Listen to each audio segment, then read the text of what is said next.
ಮದುವೆ ಡಿವೋರ್ಸ್ ಇದ್ರ ಬಗ್ಗೆ ಮಾತಾಡ್ತಾ ಇದ್ವಿ. ಫೋನ್ ಬಗ್ಗೆ ಮಾತಾಡೋಣ. ಫೋನ್ನ ಒಂದು ಪ್ರಭಾವ ಮತ್ತು ಅದರ ಪಾತ್ರ ಎಷ್ಟು ಪ್ರಮುಖವಾಗುತ್ತೆ ಇಂತಹ ಒಂದು ಪರಿಸ್ಥಿತಿಯಲ್ಲಿ ಅಂತ. ಮೇಡಮ್, ಈಗ ಫೋನ್ ನಾವು ಹೇಳ್ತಾ ಇದ್ವಿ, ಚಿಕ್ಕ ಮಕ್ಕಳಿಗೆ ಫೋನ್ ಓಪನ್ ಮಾಡಿದ್ರೆ ಏನು ಬೇಕು ಎಲ್ಲವೂ ಸಿಗುತ್ತೆ, ಬೇಡವಾಗಿರೋದು ಕೂಡ ಸಿಗುತ್ತೆ ಅಂತ. ಅದು ಬರೀ ಮಕ್ಕಳಿಗೆ ಮಾತ್ರ ಪ್ರಾಬ್ಲಮ್ ಮಾಡ್ತಾ ಇಲ್ಲ, ಯೂತ್ಸಿಗೂ ಕೂಡ ಪ್ರಾಬ್ಲಮ್ ಮಾಡ್ತಾ ಇದೆ. ಸೊ ಫೋನ್ನ ಪಾತ್ರ ಹೇಗೆ ಇರುತ್ತೆ? ಏನೋ ಕೂತ್ಕೊಂಡು ಹಿಂಗೆ ಸೀಟ್ತಾ ಇರ್ತಾರೆ, ಅವಾಗ ಏನಾಗುತ್ತೆ ಅಂದರೆ ಒಂದು ಡೇಟಿಂಗ್ ಆ್ಯಪ್ ಓಪನ್ ಆಗುತ್ತೆ. ಅಥವಾ there are many people who are posting, ನನ್ನ ಮೇಲೆ ಇಂಟ್ರೆಸ್ಟ್ ಇದೆಯಾ, ನಾನು ಚೆನ್ನಾಗಿ ಕಾಣ್ತಿದ್ದೀನಾ, ಈ ಥರ ಪೋಸ್ಟ್ಗಳು ನನಗೆ ಬರುತ್ತೆ, ನಾನು ನೋಡ್ತೀನಿ, ಇಲ್ಲ ಅಂತಿಲ್ಲ. ನಾನು ಯಾಕೆ ನೋಡ್ತೀನಿ ಅಂದರೆ ಅವೇರ್ನೆಸ್ಸಿಗೆ ನೋಡ್ತೀನಿ. ಸೊ ಅವಾಗ ಒಂದು ಕ್ಲಿಕ್ ಬಟನ್ ಹಾಕಿದ್ರೆ ದ ಕಾನ್ವರ್ಸೇಷನ್ ಕಂಟಿನ್ಯೂಸ್. ಆಮೇಲೆ ಫ್ಯಾಂಟಸಿ ಓಪನ್ ಆಗುತ್ತೆ. ಫ್ಯಾಂಟಸಿ ಓಪನ್ ಆಗಿ ವೈ ನಾಟ್ ಐ ಎಂಜಾಯ್, ನಮ್ಮ ಅಪ್ಪ ಅಮ್ಮಂಗೆ ಹೇಗೆ ಗೊತ್ತಾಗುತ್ತೆ ನಾನು ಮಾಡ್ತಾ ಇರೋದು. ಆಮೇಲೆ ಸಮಾಜದಿಂದನೂ ಮುಚ್ಚಿಟ್ಕೊಂಡು ಮಾಡ್ಬೋದು, ಯಾಕೆಂದರೆ ಟೆಕ್ನಾಲಜಿ ಅಷ್ಟರ ಮಟ್ಟಿಗೆ ಅವ್ರು ತಿಳ್ಕೊಂಡಿರ್ತಾರೆ. ಸೊ ಇದು ಕಂಟಿನ್ಯೂ ಆಗುತ್ತೆ. ಆಮೇಲೆ ಇವ್ರ ಮೇಲೆ ಇಂಟ್ರೆಸ್ಟ್ ಹೋಗುತ್ತೆ at some point of time. ಮತ್ತು ಇನ್ಯಾರ ಜೊತೆ ಮಲ್ಟಿಪಲ್ ಕನೆಕ್ಷನ್ಸು. ಸೊ ಈ ಥರ ಒಂದು ತಂದೆ, 2 ಮಕ್ಕಳ ತಂದೆ ಈ ಥರ ಕೆಲಸ ಮಾಡಿ ತಾಯಿ ನನ್ನ ಹತ್ರ ಬಂದಿದ್ಲು. ನಾನು ಹೇಗಮ್ಮ ನಿಂಗೆ ಗೊತ್ತಾಯಿತು ನಿನ್ನ ಗಂಡ ಡೇಟಿಂಗ್ ಆ್ಯಪಲ್ಲಿದ್ದಾನೆ and he's posting nude photographs from her bathroom. So ಅವಳಿಗೆ ಬಹಳ ದುಃಖ ಆಗ್ಬಿಟ್ಟು ಅವಳನ್ನ ಅವನ್ನ ಹಿಡ್ದಾಕಿದ್ದ ರೀತಿ ಒಂದೇ. ಫೇಕ್ ನೇಮಲ್ಲಿ she also went into the same app. ಅವಾಗ first person to connect is her husband without knowing it is she only. ನನಗೆ ಯಾವಾಗ ಫೋನ್ ಮಾಡಿದ್ರು ಅಂದರೆ, ಅವನು ಹಾಲಲ್ಲಿ ಇವಳ ಜೊತೆ ಚಾಟ್ ಮಾಡ್ತಿದ್ದಾನಂತೆ, ಇವಳ ರೂಮಲ್ಲಿ, ಮೇಡಮ್ ನಮ್ಮಲ್ಲಿ ಈ ಥರ ನಡೀತಿದೆ, ನಾನು ಅವನ್ನ ಪೂರ್ತಿ ತಿಳ್ಕೊಳಕ್ಕೆ ಆ್ಯಪ್ ಒಳಗೆ ಹೋಗಿ ಎಲ್ಲ ರಿಸರ್ಚ್ ಮಾಡಿದೆ, this is what he is, ಇನ್ನು ಇಂಥವ್ನ ಜೊತೆ ನಾನು ಬದುಕಕ್ಕಾಗತ್ತಾ ಅಂತ ಸಿಚುವೇಶನ್ ಅಂತಾರೆ ಮೇಡಮ್ ಇದಕ್ಕೆ. ಅಂದರೆ ಲೈಕ್ ಹೌದು, ಒಂದು ಫೋನ್, ಎಕ್ಸ್ಪೋಜರ್, ಟೆಂಪ್ಟೇಷನ್ಸ್, ಆಮೇಲೆ ಭಯ ಅನ್ನೋದಿಲ್ಲ. ಅದಕ್ಕೆ ಏಜ್ ಇಲ್ಲ ಅಲ್ವಾ ಮೇಡಮ್? ಅದಕ್ಕೆ ಹೇಳಿದ್ರಲ್ಲ ಎಕ್ಸ್ಪೋಷನ್ ಆಗಿರ್ಬೋದು. 40 years, ನಾನು ಅದಕ್ಕೆ ಹೇಳಿದ್ದು ಬರೀ ಟೀನೇಜ್ ಅಂತಿಲ್ಲ, ಇವಾಗ ಮಿಡ್ಲ್ ಏಜ್ ಅಲ್ಲೂ ಎಕ್ಸ್ಟ್ರಾ ಮ್ಯಾರಿಟಲ್ ಅಫೇರ್ ಜಾಸ್ತಿ ಆಗಿದೆ. ಇದು ಹಿಂದೆ ಇರಲಿಲ್ಲ, ಈಗ ಆಗ್ತಾ ಇದೆ ಅಂದ್ರೆ ಬಿಕಾಸ್ ಆಫ್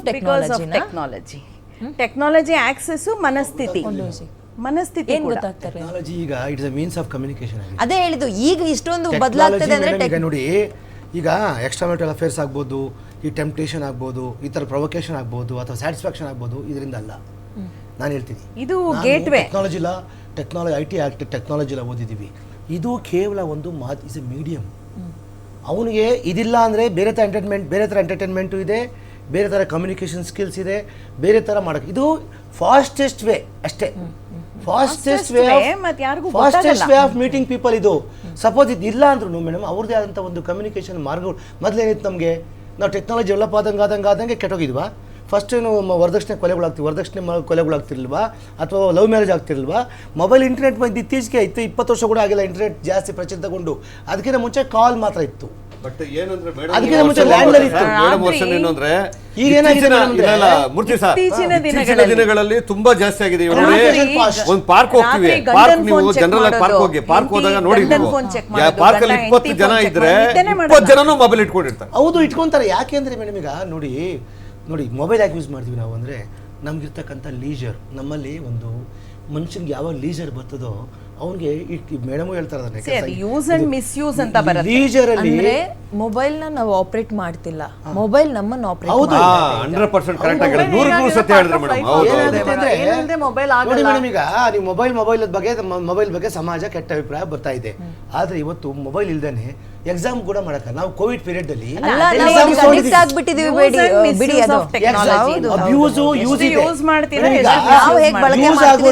ಮೇಡಮ್ ಇವ್ರು ಯೂಸ್, ನಮ್ಗೆಲ್ಲ ಓದ್ಬೇಕಾದ್ರೆ ಕ್ವಶನ್ ಪೇಪರ್ಸ್ ಗೊತ್ತಿರಲಿಲ್ಲ. ಈಗ ಓದಬೇಕಾದ್ರೆ ಆನ್ಲೈನಲ್ಲಿ ಕ್ವಶನ್ ಪೇಪರ್ ಮೊದಲೇ ಕೊಟ್ಬಿಡ್ತಾರೆ, ಇಂಥ ಕ್ವಶನ್ಸ್ ಪೇಪರ್ ಪ್ರಿಪೇರ್ ಆಗಿ ಅಂತ. ನಾವು ಇಡೀ ಬುಕ್ ಎಲ್ಲ ಓದಿ ವರ್ಷ ಎಲ್ಲ ಓದುತ್ತೀವಿ. ಈಗಿನ ಮಕ್ಕಳು ಒಂದು 2-3 ಕ್ವಶನ್ ಪೇಪರ್ ಸಾಲ್ವ್ ಮಾಡಿಬಿಡ್ತಾರೆ. ಅದು ಯಾವುದರಿಂದ? ಮೊಬೈಲಿಂದ. ಅದನ್ನೇ ಮೊಬೈಲ್ನ ಅಡ್ವರ್ಸ್ ಎಫೆಕ್ಟ್ ಯಾವಾಗ ಕೊಡ್ತದೆ? ಅಡ್ವರ್ಸ್ ಎಫೆಕ್ಟ್ ಮೇಡಮ್ ಹೇಳ್ದಂಗೆ ಪೋರ್ನೋಗ್ರಫಿ ಕೊಡ್ತದೆ, ಕಮ್ಯುನಿಕೇಶನ್ನು, ಎಕ್ಸ್ಟ್ರಾ ಪೀಪಲ್ ಕಾಂಟ್ಯಾಕ್ಟ್ ಮಾಡೋದು, ಇದೆಲ್ಲ ನೋಡಿ, ಇದೆಲ್ಲ ಕಾನೂನು ನಿಷೇಧ ಇದೆ. ಇದು IT ಆಕ್ಟ್ ಅಲ್ಲಿ, ಇದು ಇಂಡಿಯನ್ IT. ಈಗ ನಾನೀಗ ಆಸ್ ಅ ಟೀನೇಜರ್, ಸೊ ಇವಾಗ ಸೋಷಿಯಲ್ ಮೀಡಿಯಾ ಅಂತ ಇದೆ. ಸೊ ನಾವು ಯಾವ ಪೀಪಲ್ ಕೂಡ ಕನೆಕ್ಟ್ ಮಾಡ್ಕೊಳ್ಬೋದು. ಅಂದರೆ ಏನೇ ಆದರೂ ಕೂಡ ಇವಾಗಿನ ಪೀಪಲ್ ಅಪ್ಡೇಟ್ ಮಾಡ್ತಾರೆ, ನಾನು ಅಲ್ಲಿ ಹೋಗಿದ್ದೀನಿ, ಇಲ್ಲಿ ಹೋಗಿದ್ದೀನಿ, ಅದು ಮಾಡ್ತಾನೆ, ಇದು ಮಾಡ್ತಾ ಇದ್ದೀನಿ ಅಂತ. ಸೊ ಮಲ್ಟಿಪಲ್ ಆಪ್ಷನ್ಸ್ ಇರುತ್ತೆ. ಇವಾಗ ಒಂದು ಹುಡುಗ ಇದಾಯಿತು ಅಂದರೆ ಇನ್ನೊಂದು ಹುಡುಗ, ಒಂದೇ ಆ್ಯಪ್ ಅಲ್ಲ, ಡೇಟಿಂಗ್ ಆ್ಯಪ್ ಅಂತ ಇದೆ. ಆಮೇಲೆ ಇವರ dating app, Facebook, communication skill ತುಂಬ ಇದೆ. ಸೊ ಹೇಗೆ ಅಂತ ಅಂದರೆ ಇವಾಗ ಅದು ಫೀಲಿಂಗ್ ಅಂತ ಇರುತ್ತೆ ಗೊತ್ತಾ, ಫೀಲಿಂಗ್ ಅನ್ನೋ ಇದೆ, ಲವ್ ಅನ್ನೋ ಫೀಲಿಂಗ್. ಫಸ್ಟ್ ಎಲ್ಲ 1 ಲವ್ 1 2 ಲವ್ ಅಂತಿದ್ರು, ಇವಾಗ ಹಾಗಲ್ಲ. ಡೇಟ್ ತುಂಬ ಜನ ಮಲ್ಟಿಪಲ್ ಸಿಗ್ತಾ ಹೋಗ್ತಾರೆ ನಮಗೆ ಇವಾಗ. ಇದರ ನಡುವೆ ಲಿವ್ ಇನ್ ರಿಲೇಶನ್ಶಿಪ್ ಅಂತ ಇದೆ. ಹೌದು, ಲಿವ್ ಇನ್ ರಿಲೇಶನ್ಶಿಪ್ ನ ಅರ್ಥ ಏನು, ಈತನಿಗೂ ನನಗೂ ಹೊಂದಾಣಿಕೆ ಆಗತ್ತಾ, ಈಗ ಒಂದೆರಡು ವರ್ಷ ನಾವು ಟೈಮ್ ಕಳೆದ್ರೆ ಅಂದರೆ ಒಟ್ಟಿಗಲ್ಲ, ಟೈಮ್ ಕಳೆದ್ರೆ ಮಾತುಕತೆಯಾಗಿ ಟೈಮ್ ಕಳೆದ್ರೆ ನಾವು ಇನ್ನು 80 ವರ್ಷ ಒಟ್ಟಿಗಿರ್ತೀವ ಅನ್ನುವಂಥದ್ದು ಅರ್ಥ ಇದ್ದಿದ್ದು ಈಗ ಪೂರ್ತಿ ಬದಲಾಗಿದೆ. ಫಿಸಿಕಲ್ ಟಚ್ ಇದ್ರೇನೆ ಫಿಸಿಕಲ್ ಅಂದರೆ ಕೆಮಿಸ್ಟ್ರಿ ಚೆನ್ನಾಗಿ ವರ್ಕ್ ಆದರೆ ಲಿವ್ ಇನ್ ರಿಲೇಷನ್ಶಿಪ್, ಇಲ್ಲಾಂದರೆ ಬ್ರೇಕ್ ಅನ್ನೋದು ಅದು ಮೊನ್ನೆಲ್ಲ ಸುದ್ದಿ ಓದ್ತಾನೆ ಇದ್ದೀವಿ. ಸೊ ಇದ್ರ ಬಗ್ಗೆ ಹೇಳಿ ಮೇಡಮ್. ಇಂಡಿಯಾದಲ್ಲಿ it is the institution of marriage. Western ಕಲ್ಚರ್ಸಲ್ಲಿ ಇನ್ಸ್ಟಿಟ್ಯೂಷನ್ ಆಫ್ ಡೇಟಿಂಗ್. ಅಲ್ಲಿ ಲಿವ್ ಇನ್ ಇದ್ಬಿಡ್ತಾರೆ. Marriage is very expensive in some countries. So ಮದುವೆ ಆಗಲ್ಲ, ಅವರವರಲ್ಲಿ ಒಂದು ಕಾಂಟ್ರಾಕ್ಟ್ ಇರುತ್ತೆ, ಮಾಡ್ಕೊಂಡಿರ್ತಾರೆ. ಬಟ್ ಇಲ್ಲಿ ಇನ್ಸ್ಟಿಟ್ಯೂಷನ್ ಆಫ್ ಮ್ಯಾರೇಜ್ ಅಂತ ಇರುತ್ತೆ. ಒಂದು ಫಿಸಿಕಲ್ ಸಂಬಂಧ ಬೇಕು, ಐ ಮೀನ್ ಫಿಸಿಕಲ್ ಇಂಟಿಮೆಸಿಸ್ ಅಂದಾಗ ನಮ್ಮ ಒಂದು ಭಾರತೀಯ ಸಂಸ್ಕೃತಿಯಲ್ಲಿ I think it is marriage. ಅದಾದಮೇಲೆ ಅಂತ ಈಗ ಅದಕ್ಕೆ ಮುಂಚೆನೇ pre marital sexual encounters, teenage sexual encounters ಆಗಿಬಿಟ್ಟು ಲಿವ್ ಇನ್ ಕೂಡ ಅದು ಕಾಮನ್ ಆಗ್ತಾ ಇದೆ. ಸೊ ತುಂಬ ಕಡೆ ನಾವು ಹೇಳ್ತಾ ಇದ್ವಿ ಮದುವೆ ಭಯ ಆಗುತ್ತಪ್ಪ ನಮಗೆ, ಯಾವಾಗ ಬೇಕು ವಿ ವಿಲ್ ಸೆಪರೇಟ್ ಅಂತ ತುಂಬ ಜನ ಲಿವ್ ಇನ್ ಆಪ್ಷನ್ ಥರ ತೊಗೊಂಡ್ಬಿಟ್ಟಿದ್ದಾರೆ.